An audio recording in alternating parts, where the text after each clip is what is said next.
Hi, Achim Schloss from InnerSpace Explorers. As per request, video today is about failure points. So people were asking me like, what do you consider a failure point? What is this all discussion about?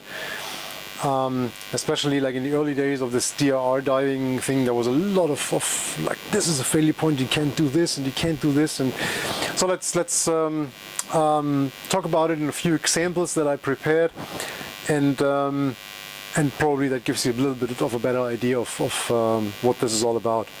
So let's start with something very basic. Let's start with manifolds and double tanks. So unfortunately I couldn't find a shitty one, so that's the good stuff. And what you can see is that there is this center part here goes in, that valve has two O-rings, same thing on this side, and you can adjust the width of this, which means when you put the bands on your doubles, by adjusting the width of this, you can make sure that your tanks are completely parallel and there's no stress on the manifolds.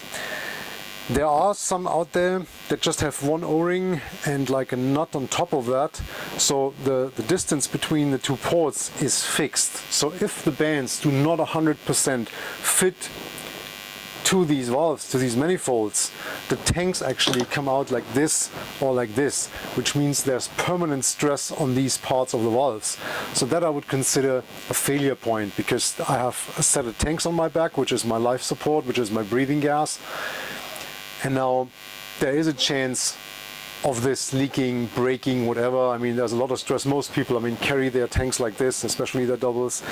And so I want this straight and clean. And by using this type of manifold, I can assure that this is set up in the best possible way. Whilst with the other ones, it's always kind of a compromise. So classical failure point and something you want to avoid. Another one, talking about valves. Rubber knob versus a plastic knob. So that's a real old shitty one that I used painting some tanks, but it gives the idea. So that's a plastic knob. So doing technical diving, cave diving, wreck diving, whatever, I hit this really hard, it pops off, I cannot manipulate my valve anymore. Versus on a rubber knob, I mean, if it gets a hit, it absorbs more or less the shock of the impact and will not break, and I can still manipulate my valve unless I have like the spindle broken or bent. So again, a classical failure point, easy to avoid and something you would not want to do. Yeah. Suicide clip, classical failure point. This thing snaps on everything and everywhere.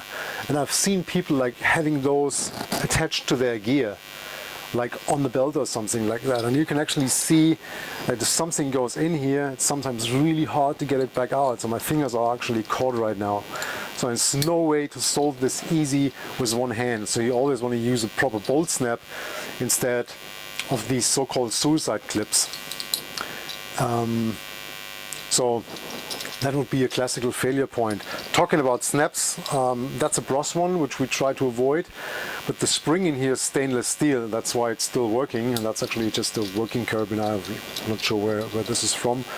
But also with the classical bolt snaps that we use, there's cheap ones and there's good ones. And the good ones have a stainless steel spring, because I mean the best bolt snap is not good for anything if it stays open, because that spring's rusted. So that's another classical failure point. That's a funny one.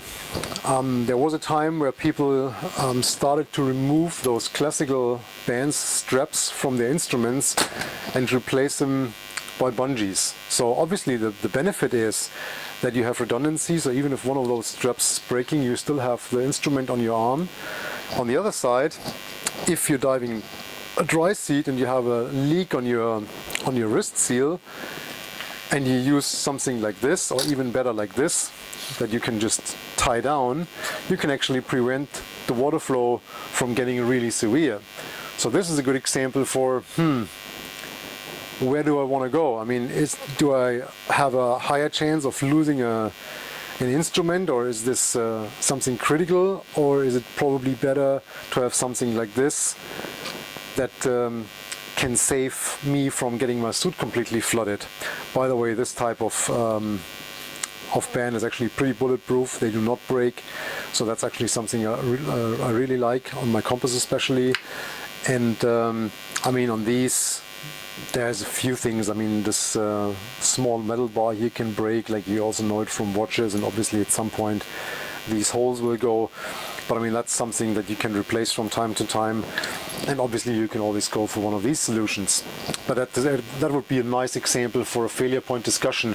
What's worse, what's better, what's more important for me as a diver. Masks, another good one. So plastic frame can break. If it breaks, it looks like this. Yeah, this had a plastic frame, obviously not usable anymore, can go to the trash. These plastic things here on the side, so I have the silicone body, and then I have this plastic knob in here. So if this breaks off, I mean, it doesn't even matter if I have a silicone strap on it or if I have a neoprene strap. The failure point is here, so it's no way to go around this. So that's just a product I would not choose, because I cannot do anything against the potential failure point. Whilst when I look at this mask, for example, there was a plastic connection as well that we could take apart or take off, and then we took this small stainless steel ring in here, plus the neoprene strap. So it's no way that this strap's gonna come off or break, and at the same time it's a full silicone mask. So if anything breaks, it's the glass, but there's no frame that can break. And for example, when I have it in my pocket as a spare mask. A very simple one, not even diving, snorkel. I mean, I never understood why somebody needs something different than this. I mean, that's a snorkel. There's nothing except that it's a tube and a mouthpiece, and that works perfectly fine. But then as soon as there comes all the fancy stuff like this exhaust valve and this, I've seen so many. I mean, if you lose this, I can actually show you. I mean, that goes off like nothing. The complete snorkel is useless. So that I consider a failure point. I mean, why would I take something like this if I cannot even get it back in? So failure point gone. So good example. Plastic snaps. Depending on what they hold, I mean, if it's life supporting equipment, that I would consider a failure point, because this can break. I mean, also nonsense like this where you can get entangled, that can stuck open and you have this line attached to you, I would consider a failure point. Put a proper bolt snap on your item, click it off, done. A big one, regulators. There was one of those major DIR discussions, what first stage, and for a lot of time there was a group in Germany that was promoting these Apex first stages. And please, I mean, when I mention brands here, take it as an example. There's obviously a lot of manufacturers that make first stages like this, and there's obviously a lot of manufacturers that make first stages like this one. So I mean, here it is a Scuba Bro and here it is an Apex, but that's just an example. So for a long time people were told you cannot use this because it has a swivel, and the swivel has an O-ring, and if this breaks you're gonna die. Yeah, very unlikely. I use them for quite a while and I'm still pretty alive. So let's look at it, let's make an educated decision. So if I use these as my first stages, you will actually realize that you have a couple of really sharp turns on your hoses, because obviously the hoses all go straight down, and then comes the shoulder of the tank and you have to route the hoses somewhere. So the risk on this first stage obviously is that I have a rupture in the hose. Whilst on this one, if I route them correctly, I don't have these sharp bendings, because the hoses go straight. And actually, when you want to see more of that, there's a video about the hose configuration on a double tank. The link's here, and there you can have a detailed view on that. But that's a good thing for the failure discussion, because what would be the more critical failure? If I rupture an intermediate pressure hose, or if something happens with that swivel?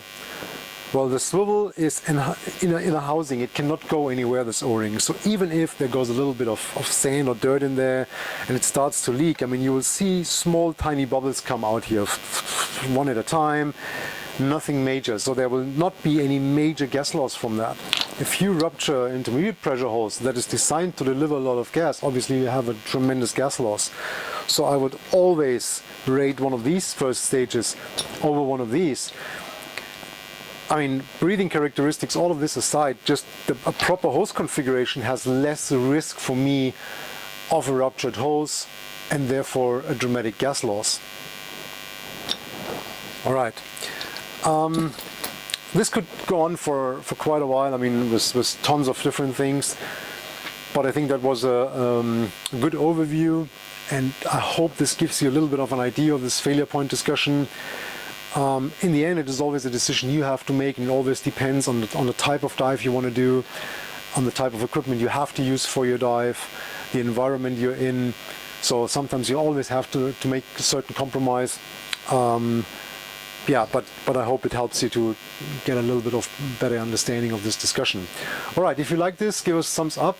Check out our Patreon page if you want to support us. It would be awesome. And yeah, I'll see you in the next video. Thank you very much for watching.